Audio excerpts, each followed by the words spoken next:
Romance has been an essential part of human entertainment for centuries. With the advent of video games, a new form of visual media was born. Video games allow for unparalleled immersion for players with both the story and the world. With this new medium, players will grow closer to the world and their personality is represented in the way they play.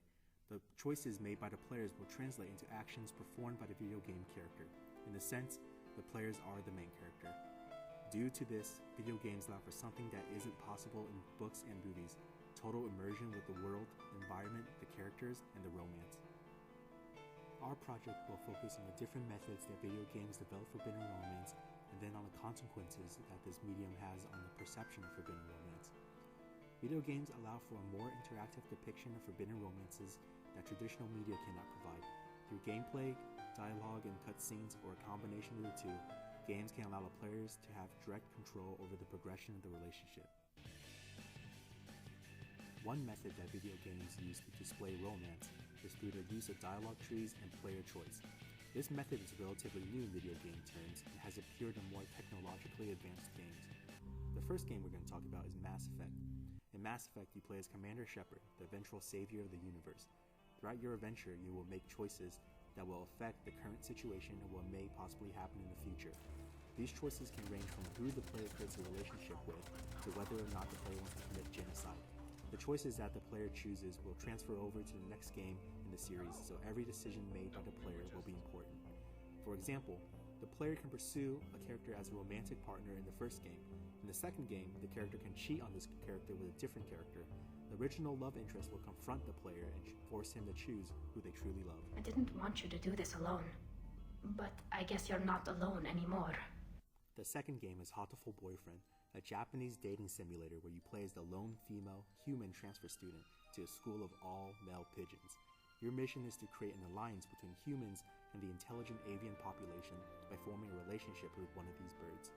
These romantic interests can range from the shy, scholarly boy to the mysterious school nurse.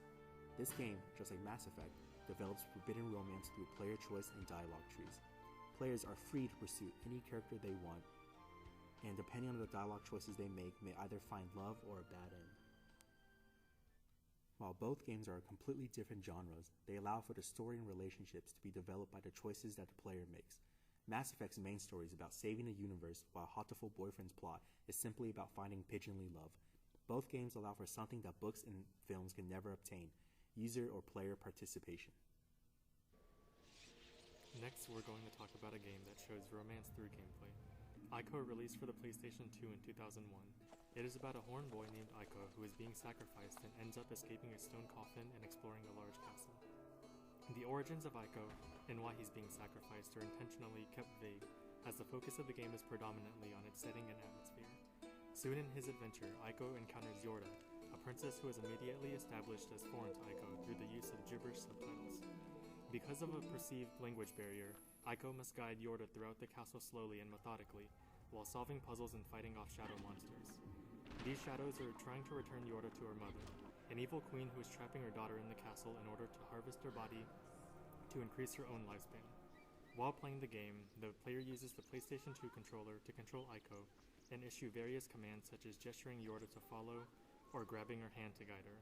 The player can lift her up ledges and, as previously stated, fight the shadows. These different actions help bring their relationship closer as Ico repeatedly saves her and helps her escape. Despite a language barrier, the characters are able to form a closer connection through their actions. Although there are a few cutscenes in Ico, the core of Ico and Yorda's relationship is built using gameplay.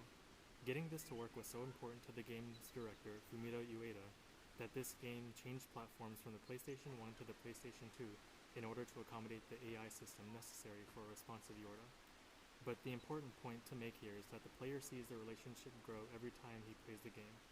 Every time he commands Ico to grab and pull Yorda out of a shadow's grasp, he sees the relationship develop.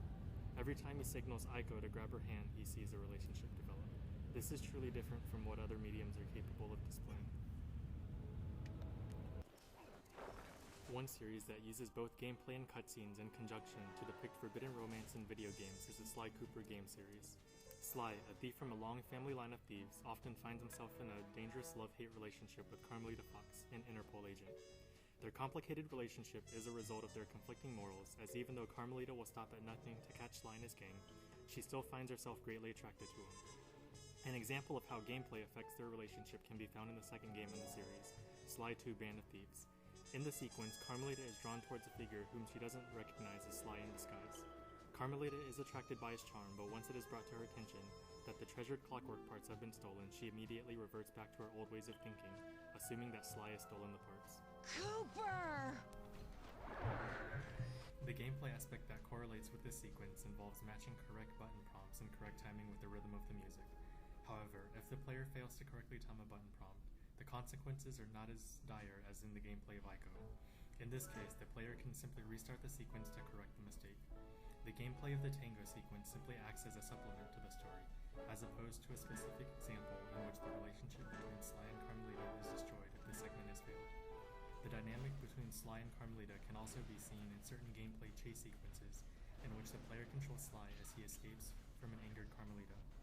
In contrast to the attraction Carmelita felt towards Tsai in the tango sequences, the chase sequences often involve Carmelita shooting her shock pistol at Tsai, trying to arrest him. Cutscenes are also used throughout the Cooper series in order to expand upon their romance. Many times in these moments, Tsai tries to ease his way out of the situation, often offering a romantic gesture to Carmelita. Here is an example. A guy couldn't ask for a better gang of friends. Who could ever forget the lovely Carmelita? Looks like we're not going to be friends anymore. Now that Clockwork's death ray is out of commission, we're back to playing cops and robbers. I thought for sure she was going to slap the handcuffs on me right then and there. But instead, she was true to her word and gave me that 10-second head start.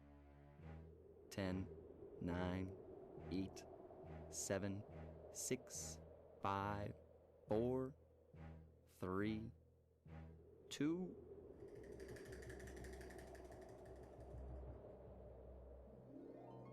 1.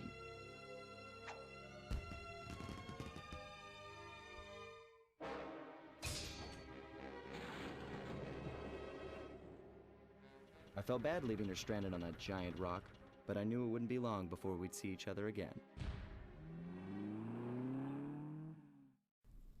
What a cheeky raccoon. In the third game, a cutscene is shown in which Tsai and Carmelita end up together. However, this is only because Tsai has faked a concussion and has pretended to live a life free of thievery. Carmelita blindly accepts this new Tsai, as she believes that he is now morally just. That sneaky devil.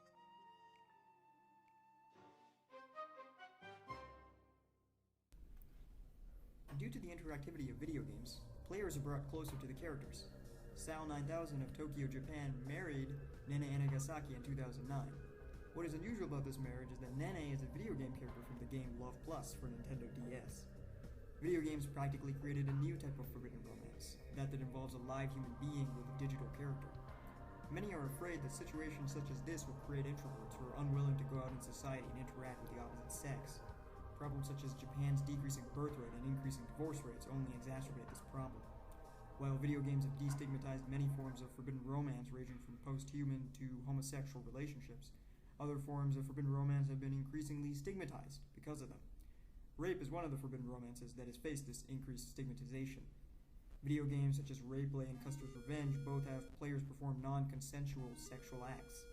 Many people believe that these types of games will create criminals and increase crime. Traditional media often depicts romance in such a way that directly correlates to what the creator wants the audience to witness. Little to no interactivity or user intuition is provided in these instances. However, as video games have become an increasingly prominent form of media, greater player input in the development of these romances have become possible. Through the greater immersion provided by games, players can be allowed to vicariously act out the verbal interactions and physical actions of the characters. Players can be brought closer to these characters and in some cases can even develop romances that break the in-game or real-world barriers. The societal consequences of romantic depictions in video games allow for a destigmatization of certain type of romances viewed as taboo in modern society. Ultimately, the control through gameplay and dialogue choices offered by games provides a direct influence on the progression of the relationship, not possible through traditional media.